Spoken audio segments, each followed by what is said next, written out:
একাডেমিতে তোমাদের প্রত্যেকে আরও একবার স্বাগত জানাই। এএনএম জিএনএম 2024 রেজাল্ট প্রকাশিত হয়েছে এবং অনেকে র্যাঙ্ক কার্ড ডাউনলোড করে নিয়েছে। র্যাঙ্ক কার্ড ডাউনলোড করার পর একটাই তোমাদের চিন্তা যে এই বছর কাট আপ কত যেতে পারে, কত র্যাঙ্কে আমি গভর্নমেন্ট কলেজ পেতে পারবো, এবং সেটা নিয়ে আজকে পুরো বিস্তারিত আলোচনা করবো। তাই প্রথম থেকে শেষ পর্যন্ত দেখো, যারা নতুন আছে অবশ্যই সাবস্ক্রাইব করে দিয়ে পরবর্তী এরকম নোটিফিকেশন পাওয়ার জন্য। তো চলো বেশি দেরি না করে আজকের ভিডিও শুরু করি।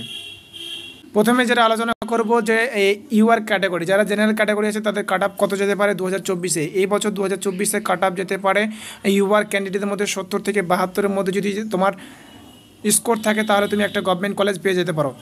তারপরে যারা আছে ওবিসি এদের জন্য বলছি, ওবিসি যদি মনে হচ্ছে 63 যদি স্কোর থাকে, 63-র কাছাকাছি যদি স্কোর থাকে তাহলে তুমি একটা গভর্নমেন্ট কলেজ পেয়ে যাচ্ছ। তারপরে যেটা আছে ওবিসি বি ক্যান্ডিডেট যারা আছে, ওবিসি বি তোমার 64 র্যাঙ্ক, 64-65 এরকম র্যাঙ্ক যদি থাকে, র্যাঙ্ক বলছি স্কোর যদি থাকে 64-65 মতো, তাহলে তুমি একটা গভর্নমেন্ট কলেজ পেয়ে যাচ্ছ।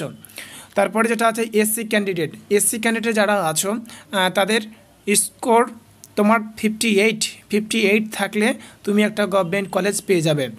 যাদের এসটি আছে তাদের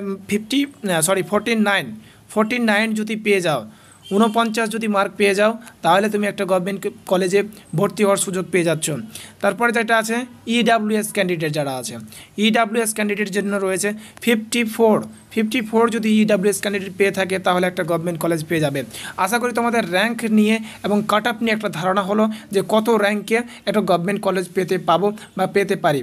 তো আশা করি বুঝাতে পারলাম, এবং ভিডিও নতুন থাকলে অবশ্যই সাবস্ক্রাইব করে দিও, চ্যানেলে নতুন থাকলে অবশ্যই সাবস্ক্রাইব করতে পরবর্তী এরকম নোটিফিকেশন পাওয়ার জন্য।